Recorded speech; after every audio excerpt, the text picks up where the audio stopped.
readers. Welcome to Les Fiction Book Club's very first Q&A live with our amazing author guest, Jay. Jay has very kindly put aside some time to sit down and answer some questions for us and talk about the book that we chose this month to be our book, which is, oh my gosh, let's not get it wrong, Wrong Number, Right Woman. Excellent. Yay! Jay is an award-winning author of absolutely incredible slow burn women-loving women romances. And I absolutely love this book. The characters have just blown me away. I've read it twice because I just needed more. And yes, thank you so much for joining us today, Jay. And thanks so much for having me and for having me as a first guest. That's such an honor. Excellent. All right. So we might just jump into the questions and we'll see how we go. So the first question I have is, you write many different types of romances. You write the historical, the contemporary, what else do we have? The suspense and the paranormal. What do you enjoy most of them? And what do you see as the pros and cons of them for yourself? Mm-hmm. Well, that's like asking me which one of my books is my favorite or which character is the favorite. It's impossible to decide. Basically, I always say like romance is my genre. It's what I prefer as a reader. I read like 90% romance novels. And as a writer, I'm all about romances. But within that genre, it's kind of impossible to decide. They are all fun in different ways, and I enjoy different things about them. Let's say paranormal romance, the fun for me is that I get to create entire new worlds, an entire species with a culture of their own, a language of their own, a biology of their own, and I get to make up the rules. The con of paranormal romances, just like historical romances, is that not everyone enjoys them. Or I get a lot of readers who think they won't enjoy them, and maybe that they are too exhausting to read, or that they can't relate to a shapeshifter or a vampire or someone living in the 1800s. But I often make the experience that, like with Second Nature, my shapeshifter book, which is in Kindle Unlimited now, and now I had a lot of readers try it because they are subscribing to KU anyway. And so they tried it, and then they were really amazed and said, wow, I never thought I would enjoy a paranormal romance, but I actually did, and now I'm reading the entire series. But a lot of readers are a little hesitant to try paranormal romance. So the sales just aren't as good as they are for contemporary romances. So that's mostly the con for me. Not that I'm in it just for the money, but I am a full-time writer, so I need to support myself from my writing. So that is one consideration that I have to keep in mind. Absolutely, definitely. Yeah, that's really interesting, actually. That the paranormal don't. I'm quite partial to the paranormal, so that shocks me a little bit. Yeah, so fantastic. I think the people who love it, they really are. They love it. They really read everything. But then there are also the readers who are like, no. And that's just fine. I mean, we are so lucky that we live in a time where there is so much books out for every kind of woman-loving woman in all kinds of subgenres. So we get to choose, and we can't even read everything within a subgenre. So we get to be picky, which is great. It is. It's definitely a nice change from even 20 years ago. Yeah, just having that option and finding someone you can relate to within books, which you do a phenomenal job with, might I just say. Which brings me to the second question, which is, your characters in this book are so authentic and relatable, and you don't often seem to see that much with romance genres. There's so often the perfect image, even in women loving women. It's the perfect image, the perfect body, perfect jobs. And I absolutely love that you don't have that. Did you actually specifically, when you were writing this, specifically write characters that didn't fit into that? Was it an intentional thing, or did they kind of develop as you wrote it? It's very intentional. Like you just said, I think that especially in romance novels, we tend to have, I would say in 80 to 90% of the books, we have one type of main character. And they are mostly all in their 20s or 30s. They are rarely characters that are in their 40s or 50s or even older. We have mostly white characters. We have mostly characters who are either rich, or at least they never have to worry about making ends meet. Or like going on an expensive date, can they afford a restaurant? It's very rare to see that kind of thinking in a romance novel. Mainly characters who are very thin or slender and who fit the traditional Hollywood beauty standard. We rarely see characters who have mental health issues or physical limitations or disabilities. And there are some sexual orientations who are definitely underrepresented, like asexual characters, transsexual characters, pansexual characters even. So I, in my own books and also the books I read, I like to have books that are just as diverse as life. I said it in my Facebook group yesterday, like if I look at my own circle of friends, there's such a wide variety of people and skin colors and nationalities and shapes and sizes and backgrounds, jobs. And I don't just want to write the same character all over again. So I always strive for something new, to teach myself something new with the research and to teach my readers something new when they read it, without coming across like a non-fiction book or something like that. But I think you can have both. And I mostly think that representation really does matter, and it matters to all of us. And since we often don't find ourselves in movies, I think we should at least be able to find ourselves in books. And it's a little weird that like everyday people, just normal people like you and me, we rarely find ourselves in books. Not that there's anything wrong with having a more glamorous character every now and then. Like it can be really fun to, let's say, create a famous actress or like a super successful businesswoman who looks super hot in a power suit. That can be fun, and I wrote those characters too in some of my books. But it's also important not to forget like the people with a less glamorous life, someone who we can all relate to. And I had a feeling like, especially this year, like we need that, we need people. Absolutely. Who, just go about their lives and are really decent people and people who I would want to be friends with. And to give people like that, like Danny in Wrong Number, Right Woman, she's really shy. I think we talked a little bit before, like, you can relate to it. I can also definitely relate to it. So I think that definitely we need more of that in books. Yeah, absolutely. And you've done an absolutely incredible job, especially in this book. It's just, if anyone watching hasn't read it, oh gosh, please go read it. It is so fantastic. The characters in it, you have Danny, you have Eliza, who she's not perfect and you love her anyway. You have her best friend, Heather, who was just so well done, that it was just fantastic. We also have just a comment here at the moment.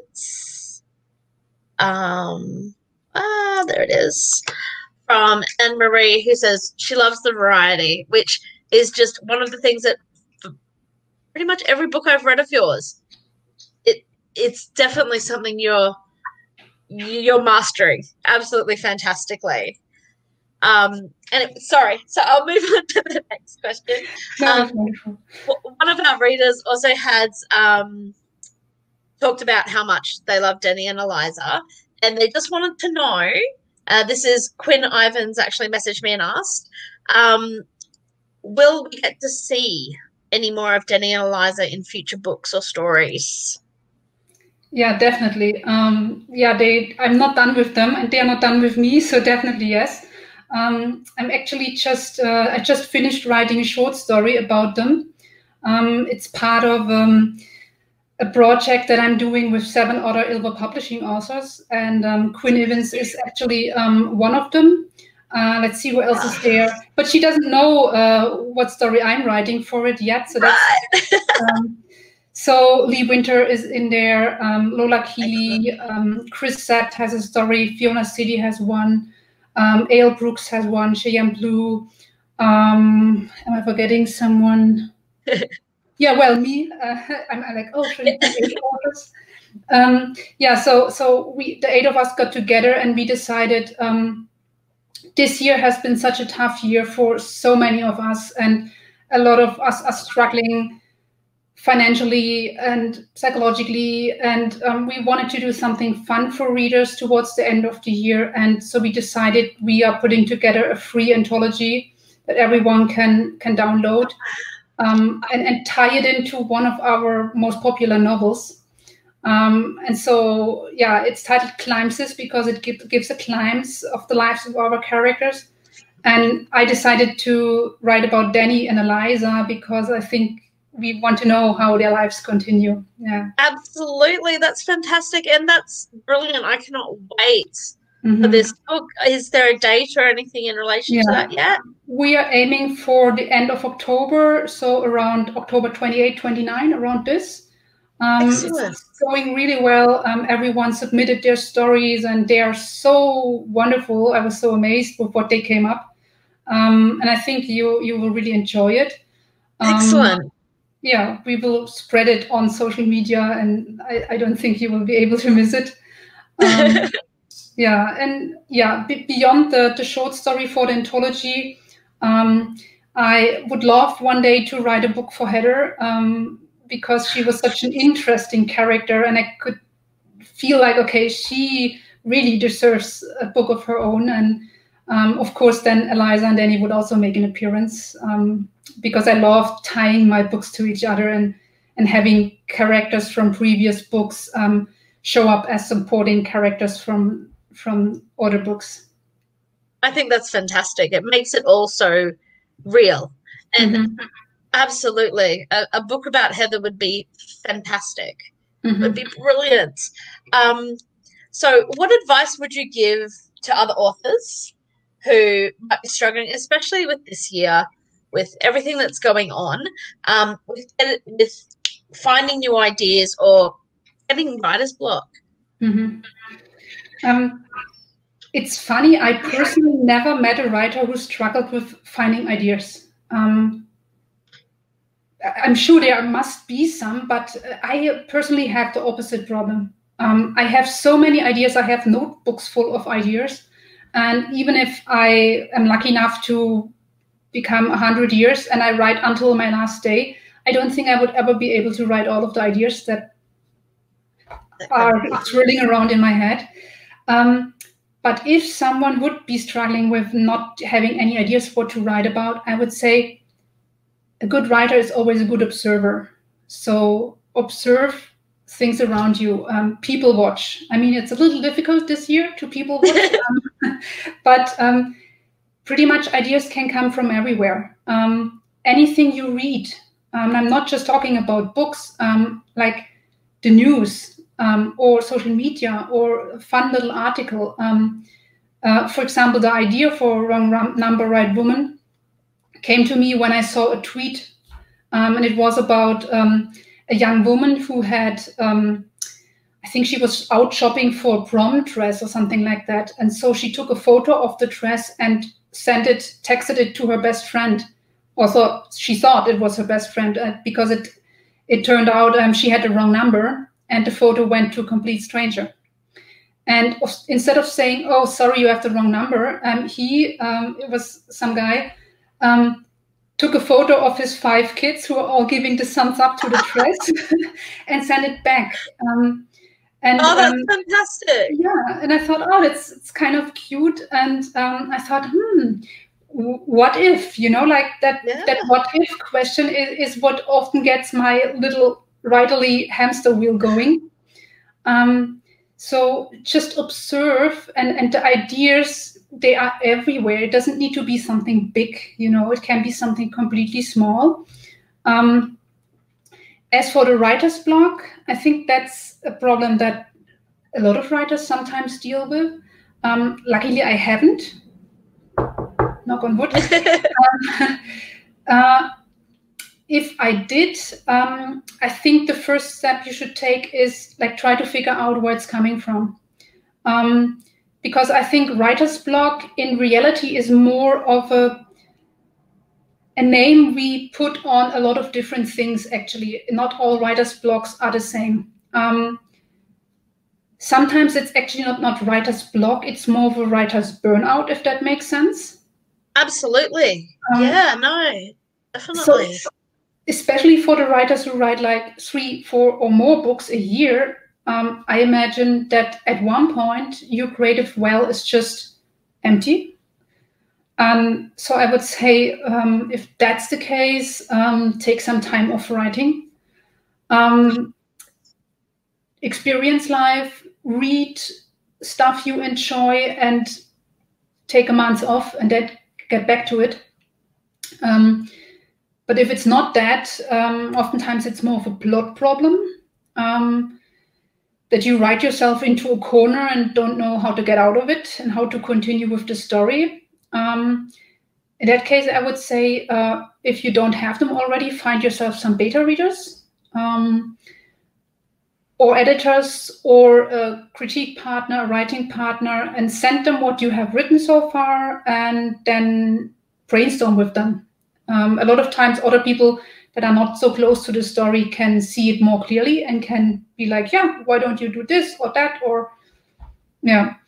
And last but not least, I would say set the story aside completely for at least 2 weeks or maybe even a month, and do other stuff. Don't look at it in that time, and then come back to it with fresh eyes. And sometimes you will be like, what was the problem? It's all clear. So that could help. And if you are a plotter and not a pantser who writes by the seat of their pants and just comes up with the story as you go, I think you will be less prone to writer's block, because you will always know what's next because you outlined the story. But if that doesn't work for you, that's completely fine. That's some fantastic ideas, actually. Mm-hmm. Just quickly writing them down. No, but it's very true. It's not always the same for everyone, and you're right. I think it does get categorized as writer's block when there are very possibly many different issues that might be coming on. Yeah. Can you give us any hint on what you're currently working on at all? Yeah. As I said, right now I'm working on the Anthology. I'm done with my own story. It's completely done, but I'm also the developmental editor for the other stories. It's almost done, but not quite. So that takes up my time, because I'm an editor as well as an author. So I wear 2 hats and switch back and forth between them. Yeah, but I enjoy both, so I don't want to give any up. So. And I also do, I'm editing another project for Ilva Publishing. And once I'm done with both of them, I will start doing research for my next book, which will be a novella, hopefully. Because, when I first set out to write Wrong Number, Right Woman, I had planned for it to be a novella, which... Oh, wow. Yeah. For those who might not know what a novella is, it's basically a very short novel, like in between a short story and on a novel. So anything up to 60,000 words. And I've tried a couple times to write novellas. I sometimes even try to write short stories. And I'm a little infamous for ending up with a 120,000 word novel. So, we will see if it actually becomes a novella or a novel. Oh, okay. Yeah, but the main idea is to write a best friends to lovers story. Because I haven't written one. A lot of times my books get labeled friends to lovers, but to me they're not. To me, a friends to lovers, I would say they're slow burn romances. Okay. The difference between friends to lovers, and I mean, feel free to disagree. It all depends on your personal definition of what is a friends to lovers. To me, friends to lovers mean the characters at the beginning of the book, they already know each other. They're friends, maybe not best friends, but close friends at least. And then during the plot, they realize, oh wow, there could actually be something other than friendship. And if the characters meet at the beginning as strangers and then they become friends and then they become, I'm not saying more than friends, I don't like that, something other than friends, because being friends is great too. Yeah, that to me is a slow burn. No, that makes sense. That's what I would kind of classify as well. I mean, as a baseline, they should know each other before the start of the book. Yeah. So that absolutely makes sense. Wow. Thank you so much for this. Finally, just lastly, before we head off, can you just let any viewers know how they can find out more about you and your books? I think the place to start out is best my website, j-fiction.com. It has a book page where you find all of my books. It has the link to all my social media if you want to connect. And it has the link to my newsletter. And feel free to sign up.